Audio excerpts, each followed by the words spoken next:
Hi everybody, and welcome back to the channel. I know it's been a while, but if you want to know what's going on and you just stumbled upon this video, please check my channel update. Link will be in the description, and let's just get started.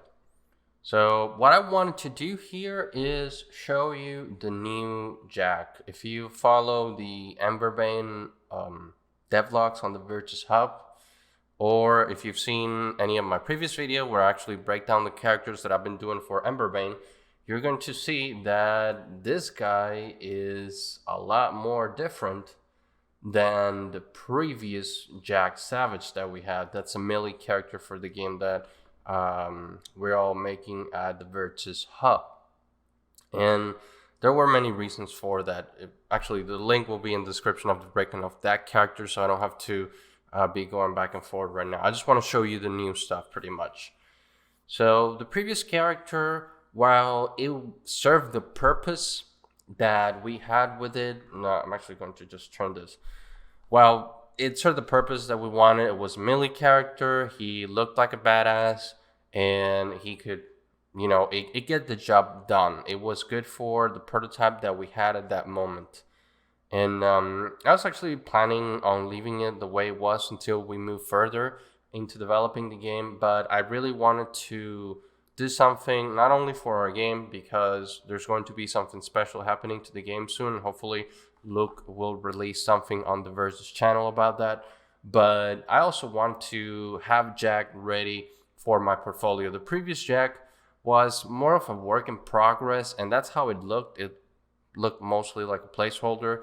To me personally, I don't think it looked like a final character, the previous version of this Jack Savage. So that's why I went in and I completely redesigned the character. And Fabio, if you're watching this, he's our concept artist. This is a lot different than what he actually gave me for a concept. And there's a couple of reasons for that, but it's not in any fault of Fabio, our concept artist. It's mostly the way that things were done in the beginning. I don't think the discussions for the concept were done in an appropriate way. I think the feedback for our concept artist should have been a little bit different than what it was. But anyways, that's something that we have to take care of with the team. What I did is I decided, like, hey, this guy needs to be a lot more interesting. This is not only the basic player character, it's the melee character, it's the character that pretty much everyone's going to pick the first time they jump into the game. But it will also, and we established this at the beginning, it will also serve as the mascot of the game. So when I say mascot, think of like Tracer for Overwatch. If you see Tracer, you think Overwatch. And almost anyone that doesn't know Overwatch, if they see Tracer, they know it's related to the game. That's what a mascot is. So we wanted this guy to be the mascot. And one of the problems that I saw is that actually the last character that I made, and I'm also going to plug in the website for Emberbane so you can see that one, because I've not made a breakdown about that character. And he was a lot more interesting than Jack, who was supposed to be the main character that you pick when you first jump into the game. So that got me thinking, like, okay, there's a lot of things that I need to add. I know we still want to keep a cool jacket to make him look like a badass. And we also want him to be a little bit like shady. He's the fast melee character. Probably he works in the shadows most of the time. So that's why I kept the hoodie. But I just added more items to the way he looks. So instead of having that jacket with the ripped sleeves, I added a full-on jacket with long sleeves that are pulled up. And I also, if you can see from the turntable right now, actually I changed both of his arms. He used to have bands, like straps here, like medical bands around his arms. To me, that didn't make much sense. And now I added a glove just to make him more interesting. And supposedly he used to be a lumberjack, so that kind of plays into it, not so much. Unfortunately, we couldn't play into the lumberjack thing too much for this particular design, because flannel shirt it just wasn't going to go well. The team didn't like it, and we didn't go with that, which is your typical lumberjack thing. Now, what I did is I tried to keep him with the same art style that we had. So as you can see, his colors are very vibrant, very cartoony, even though he is still a zombie, as you can see from the skin. But I'm actually going to pause this so we can get a little bit closer. I'm going to move to my float camera. For those of you using Marmoset, always set up different cameras. This is my main camera that I use for the beauty shots. This is a camera for the close-ups. And I always keep a floating camera just in case I want to move lights. I want to just look around or do something like what we're doing right now. All right. So I'm going to do Control U so I can get rid of all the elements. And we're just going to get closer to him. So as you can see, his skin actually has a lot more detail than before. And that's another thing that plays into the kind of art style that I like to do. If you see some of the characters that I have in my portfolio, they are not 100 hand-painted cartooning characters, but they're also not realistic. So I like to do that mix in between, like realistic and stylized, but not so much. It's hard to explain for me, but the way that Jack is right now, he completely illustrates the kind of art style that I wanted for this game, and that we all wanted because we all agree on this. And this is the kind of art style that I personally like to do whenever I make characters. So as you can see, his skin has a lot of breakdowns over here. He has that nice, skin texture look to it. It's a little bit shiny because, hey, he is a zombie and his skin might be a little bit wet, but he still keeps that kind of like, not rotten, but like, like his skin hasn't received actual blood in a while, so that's why he's completely blue. I also changed the shade of the value for the nails. As you can see, the nails right now are actually black. They used to be white-ish because we were trying to go with kind of like a bone, quote unquote bone style nail. So like he had bone outgrowths. I don't know if that's a word, but whatever. And those were his nails. I was not that happy with that. So what I did is I just painted them black because they just look much better. And he has this kind of like protrusions now for his knuckles in case he needs to punch somebody. And this is kind of his, like the arm where he's going to concentrate all of his power. I kind of was inspired by Devil May Cry 4 with Nero. He has one of the arms. It's actually look different than the other. Before he turned into a mechanical arm. So that's one of the things that I was going for with this, just to give the character a little bit more interesting, especially with, now you see that he has a bunch of more veins over here, so you can see the blood pumping. This is supposed to be like the chemical that's pumping underneath his skin. This is part of the lore that we'll explain later on when we actually release the game. But for right now, like, we still have his heart, we still have the veins, so Ember vein, there we go. And that's kind of the things that I wanted to showcase with this character. And as you can see, the pants are also, they are still hand painted. That's actually not the term hand painted, but they have that painterly look to them, and with a little bit more of a textures to what's going on around him. So you can see here that it actually has like the fabric texture. If you can see it, it actually has the fabric textures, and I made some rips on it. And one of the most important things that I haven't showed you yet is the difference in poly count. So we were talking, and initially I tried to make the characters as low poly as possible without trying to lose that much detail. And I think I achieved that goal. But the problem with that is the characters look like they belong to a mobile game. I think they were too low poly for the kind of game that we are trying to make. We're trying to make a game that can go into consoles, PC. We're not trying to go mobile, at least for now. And that's why I decided to bump him up. And again, when we talked about it, it's not going to affect performance that much because there's only going to be a certain amount of characters on screen, a certain amount of player characters. The enemies will be a lot less defined. So there's not going to be that performance hit. And actually, if I go here to render wireframe, you can see how high poly it is compared to the previous jack still. Getting some nice and decent geometry. Still have to create some support loops so the normal maps translate a little bit better when I bake them. But as you can see, he is much higher than he used to be. I think the last time I checked, this guy, he was around 50k, which is still way underneath what many AAA games are nowadays. Some games can even go to 100k in today's video games. So this still pretty low for what we have nowadays, especially with the consoles that are coming up. But as you can see, the geometry is, still pretty decently even. It's mostly quads. And there's a couple of the reasons why I decided to increase the poly count on him. Let me turn this off because it's annoying to see.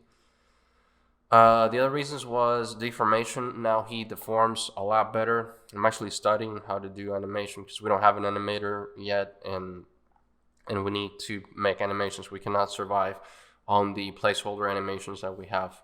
So I'm studying how to make animations. He is rigged a little bit better than the previous jack. So that's why there's a couple of things that are still, out of place, like the nails and stuff. But I'm working on that, taking a few courses and tutorials on how to rig and animate, which is not my forte yet, but I have to show you some stuff for that real soon. Alright, so that's how he looks when he is finished. This is the sculpt. So actually you can see that I actually changed the pose with a little bit of rigging. This is the sculpt, and this is how I made the high poly. And as you can see, we have all the unique pieces. That's why he doesn't have another shoe, because this is the high poly. I don't need another shoe for the high poly. I just need to make everything that's unique. And in this case, well, we have everything here. So the jacket was made the same way that I make clothing up until right now. It's just I extracted it from the main body, did a little bit of modeling, sculpting on it till I get it nice and soft. One of the things that I did do this time was, actually if I go here, let's see if we can get the geometry slow. You can see that the geometry is very clean. This is not zero measure. Actually, I created the jacket with an extraction. Then I went into 3ds Max and I retopologized the whole thing. So it was an extra step, but that way I could get this sort of like nice geometry, because zero measure was not getting me there, even though I'm still in 2019. I haven't installed 2020, because you never change versions when you're working on stuff. So here you see that the geometry is actually really good, because what I did is I did a very low poly version of it, like a very low retopology of that extraction. And then what I did was subdivided a lot of times. That's how it got to 1 million. And the other reason why I did the retopology is because with that extraction, this color right here was not looking the way that I wanted it to look. And it was easier for me just to go into 3ds Max and actually model it, instead of worrying about sculpting it this way. So that's another change that I did. These sleeves are actually their own subtool, if you look at it. And whoops. These are their own subtool. They're an extraction from this pretty much. The zipper that ships with ZBrush. And everything else is pretty much the same that I did last time. This is the same hoodie that he had before. So actually if I go here and hide, you can see that this is kind of the same hoodie that he had. I had to sculpt it a little bit and push it inwards so it didn't interfere with the main jacket. But this was pretty much the hoodie, the jacket that he had before, with the hoodie that honestly I don't like it anymore. But we're gonna keep that in case we want to do like a retro kind of deal with the game sometime. So I'm just gonna put that up again. The other change that I did was actually remodel the shoes completely. And you're gonna see that these shoes don't have strings anymore. Or sorry, not strings, shoelaces. The reason why I got rid of those is Getting the shoelaces to the amount of detail that I wanted them to be was not going to work, especially with the new reed topology.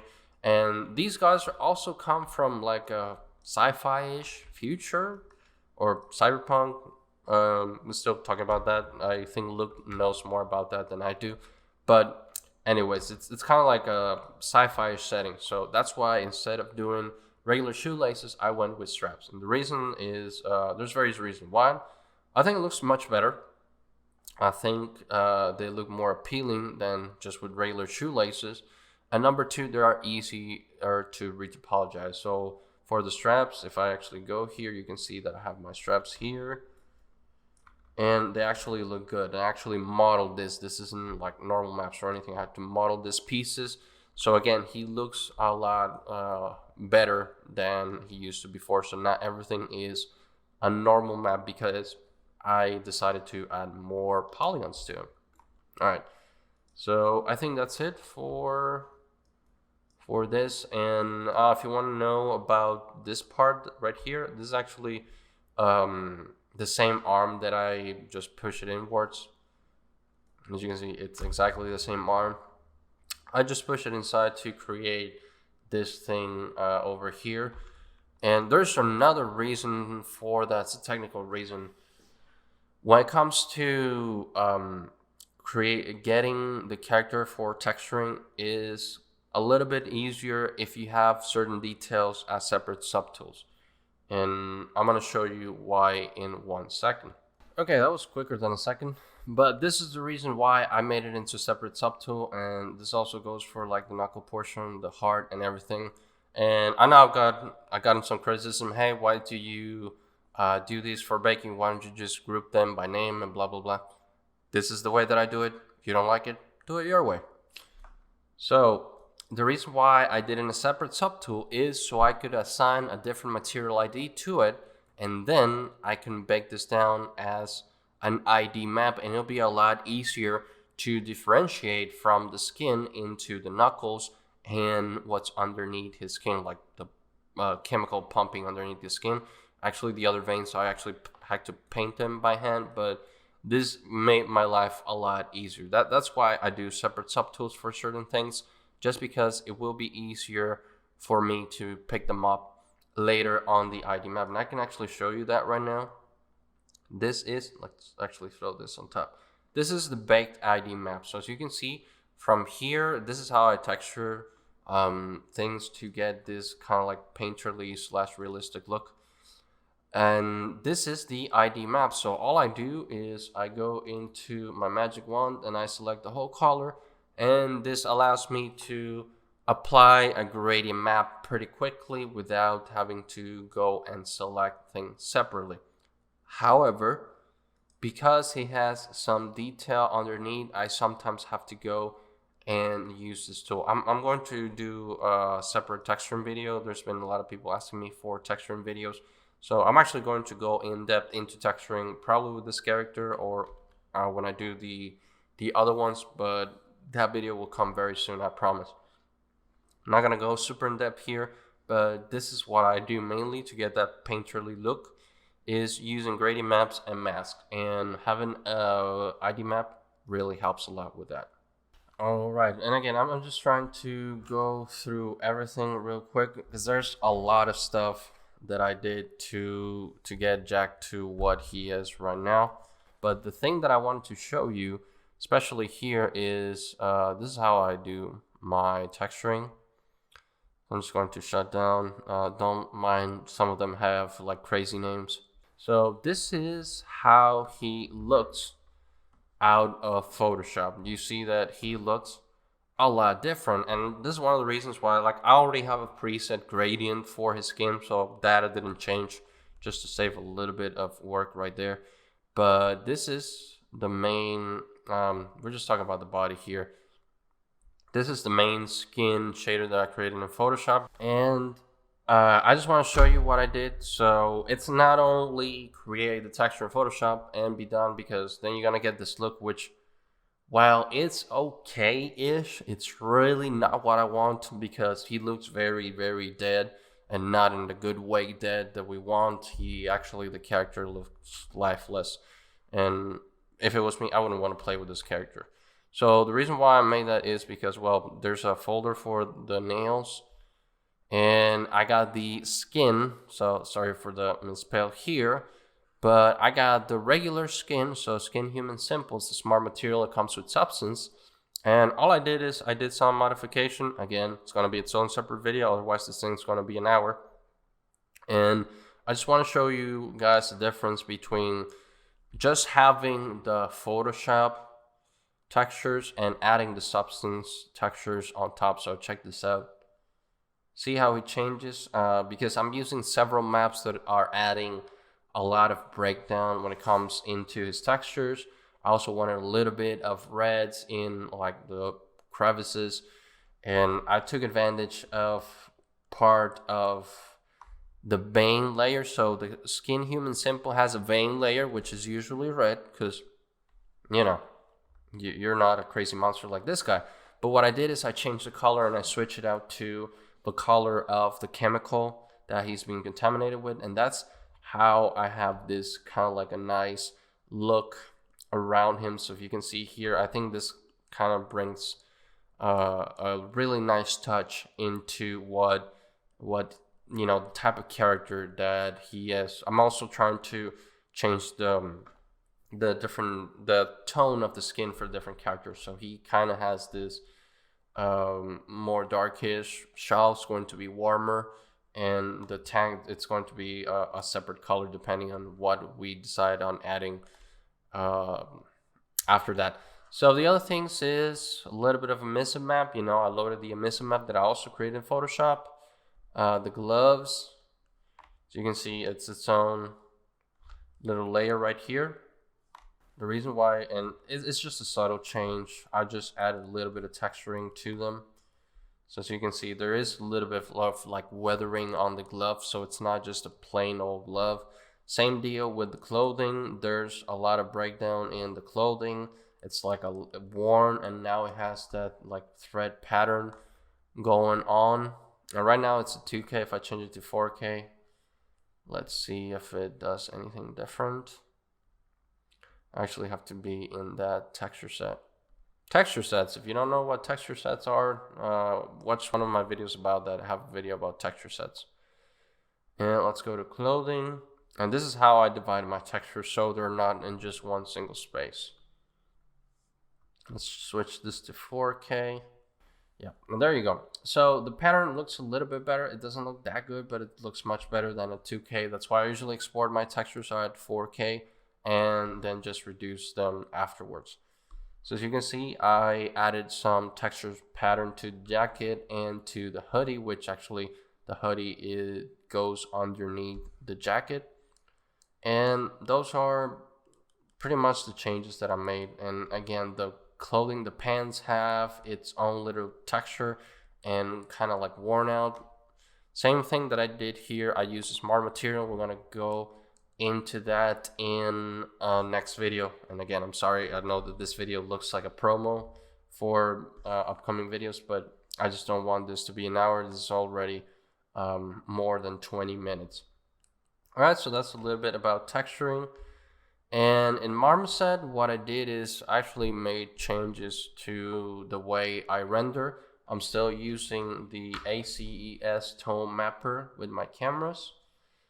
Let me actually bring this down, and we're gonna go here. It's getting very slow. So as you can see, I'm using the ACES tone mapping. This is actually what's giving me this kind of like look, and Unreal Engine also uses the ACES. So that's one of the reasons, if you haven't watched my other videos, that's one of the reasons why I use that. The other thing that I changed is something that I watched on a tutorial, is the millimeter of the camera. One thing that the instructor recommended in that tutorial was to use the same lens that photographers use when they are shooting at the studio. And I think this is getting very, very slow. So I'm just going to close substance. All right, so as I was saying, this is the kind of lens that photographers use for portraits, that's pretty much what we're trying to do here. It's a portrait of the character. It's a beauty shot. So that's one of the things I changed here. And instead of using, I was used to, let me Control U. That's actually a shortcut to turn on and off your UI elements like this. You can see it disappears and goes on and off. So as you can see, I'm using directional lights as opposed to using omni lights, which is what I was using before. The reason why I changed to directional lights is because it's so much easier to control. I don't have to be looking at how much I have to grow them, like on the distance and the width, because these are directional lights. They are infinite lights for that matter. Unless there's something that blocks them, they're gonna go all the way. And in order to get him to pop on this like front facing style, that's why I have two rim lights, one at the left and one at the right, or this will be his right. And I'm also having this top down light again, just like they do photography studios when they have this kind of lighting situation. And the reason for that is it creates a very dramatic kind of scene, especially since he has a hoodie. The top down light makes him look a lot more menacing and actually highlights this part. It's actually a little bit brighter. And I just think it gives him a nice look, because if I shut it down, then he looks kind of bland. And now with the top down light, he actually looks, you know, a lot meaner. So that has been my breakdown of the new Jack Savage. Please stay tuned, subscribe, hit that notification bell. I'm going to be posting content a lot more often than I used to. And we're going to talk about texturing, we're going to talk about rendering and Marmoset, we're going to talk about how to do the stuff in Photoshop and all that. And I'm also going to be playing with new mega scans, because now that we're all have them free for Unreal, I think that's really cool. So expect more videos on that. That is it for this time, and I'll see you in the next video.